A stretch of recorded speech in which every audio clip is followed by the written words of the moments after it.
The United Nations has announced the number of civilians killed in Afghanistan last year jumped by nearly 40% as the violence in the country soared to its worst levels since 2001. There were over 2,100 reported civilian deaths. The UN said militants were to blame for 55% of the deaths, while U.S.-led forces were responsible for nearly 40%. Meanwhile, 3,000 more U.S. troops have arrived in Afghanistan, marking the first wave of an expected surge of U.S. forces as part of President Obama's plan to escalate the war in Afghanistan.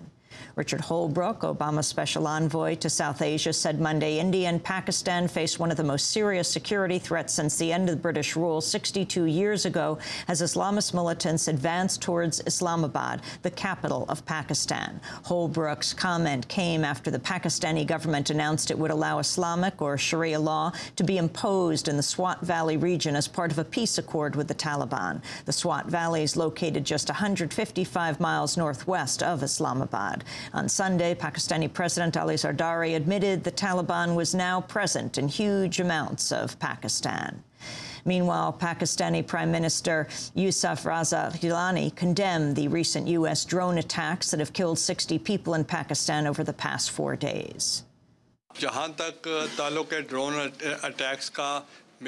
As far as drone attacks are concerned, my firm belief is that it's counterproductive and not in the interest of the country. Wherever there has been a drone attack in the past, we have condemned it, and I condemn this one today.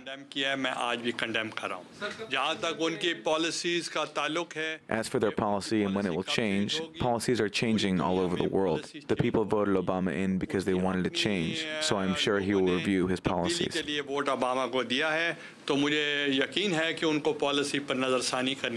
Back in this country, President Obama plans to sign the $787 billion economic stimulus bill today during a ceremony at the Denver Museum of Nature and Science. The site was picked in part because its roof has 465 solar panels.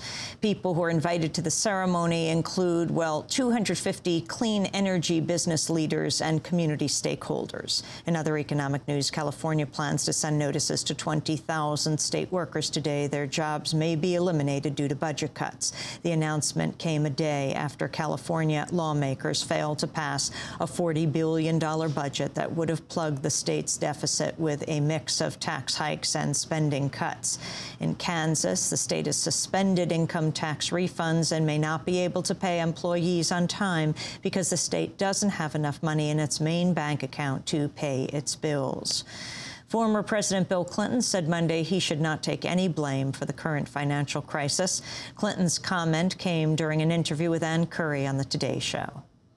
You know, this week people are going to be reading this article in Time magazine that lists you as number 13 is on the list of who to blame for our current economic crisis in the United States. Should you be 13 on the list? Oh, no. Well, let me ask you this. My question to them is, do any of them seriously believe if I had been president and my economic team had been in place the last 8 years that this would be happening today? And I think they know the answer to that. No. Time magazine had criticized Clinton for repealing the Glass-Steagall Act, which for decades separated commercial and investment banking, and for signing the Commodity Futures Modernization Act, which exempted from federal regulation all derivatives, including the now notorious credit default swaps. The New York Times reports federal authorities are now investigating senior U.S. military officers on corruption charges connected to the $125 billion U.S.-led reconstruction effort in Iraq. Last month, investigators subpoenaed the personal bank records of retired Army Colonel Anthony Bell, who was in charge of reconstruction contracting in Iraq in 2003 and 2004. In addition, investigators are examining the activities of Air Force Lieutenant Colonel Ronald Hurtle of the Air Force, who was a senior contracting officer in Baghdad in 2004. It's unclear how much reconstruction money went missing, but The Independent of London reports it could turn out to be the greatest fraud in U.S. history, a bigger theft than Bernard Madoff's $50 billion Ponzi scheme. In other Iraq news, a U.S. soldier is being court-martialed today for his alleged involvement in killing 4 Iraqi prisoners who were bound, blindfolded, shot in the head and dumped in a Baghdad canal in 2007. Sergeant Michael Leahy faces life in prison if convicted on all charges. International law experts said Monday Washington's so-called war on terror has eroded human rights worldwide, creating lingering cynicism that the United Nations must now combat. Mary Robinson, the former UN High Commissioner for Human Rights, warned harsh U.S. detentions and interrogations gave a dangerous signal to other countries that could easily follow suit. Robinson said sweeping changes need to take place to ensure Washington abandons its war paradigm. I think it's important to be aware that the Bush administration's damage has been recognized by the subsequent administration, and that in a way plays to the lessons learned that we've talked about in relation to Northern Ireland, in relation to parts of South America in the past. We are not made more secure by the measures that have been taken. And I think that's the real message that we will try to bring to the United States and to other countries. Newsweek reports an internal Justice Department report has sharply criticized the conduct of senior Bush administration lawyers who approve waterboarding and other harsh interrogation tactics is causing anxiety among former Bush administration officials. The draft report reportedly focuses on John Yoo, Jay Bybee, and Stephen Bradbury. Israel seized 425 acres of Palestinian land in the occupied West Bank in order to build 2,500 new homes as part of a major expansion of the Efrat settlement. The settlement is particularly sensitive, given it would help complete a ring of hilltop settlements in Efrat that threatened to cut Arab East Jerusalem off from the West Bank and undermine prospects that East Jerusalem could serve as the capital of a Palestinian state. Meanwhile, a team of British lawmakers arrived in Gaza Monday to conduct a fact-finding visit following Israel's 22-day attack on Gaza. This is the British MP, Edward Davey. I think we need to get a clear message to the Israeli government, whoever it turns out to be. This sort of thing is just unacceptable. There has to be an international investigation into this, because it seems to me that war crimes have been committed. In Cambodia, the first UN-backed trial of a former Khmer Rouge leader has begun. On trial is Kang Guek Yev, better known as Duck. He headed a notorious prison camp and is accused of presiding over the murder and torture of at least 15,000 inmates.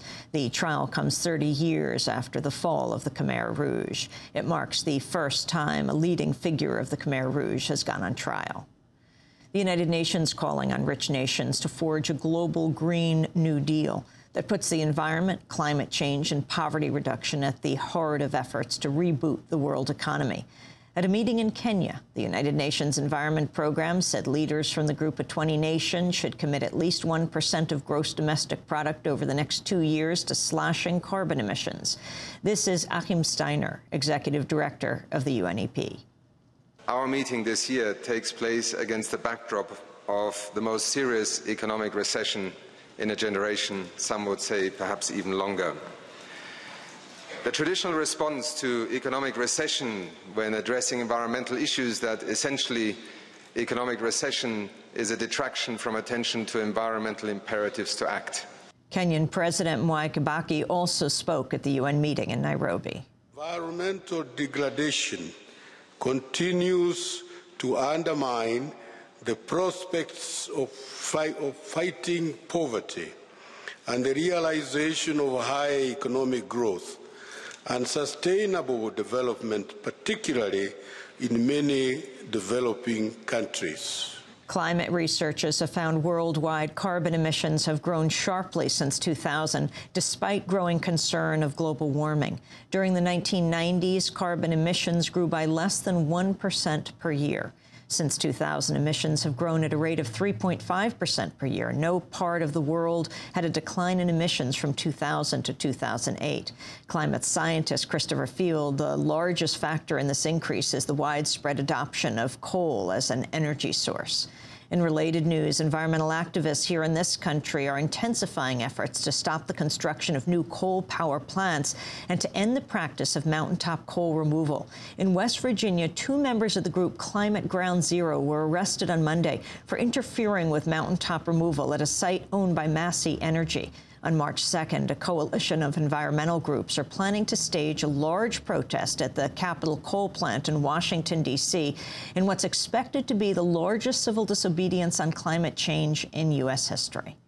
And at midnight tonight, more than 400 television stations across the country plan to shut off their analog signals and begin airing only digital programming, despite a vote in Congress to delay the transition from analog to digital broadcasts until June.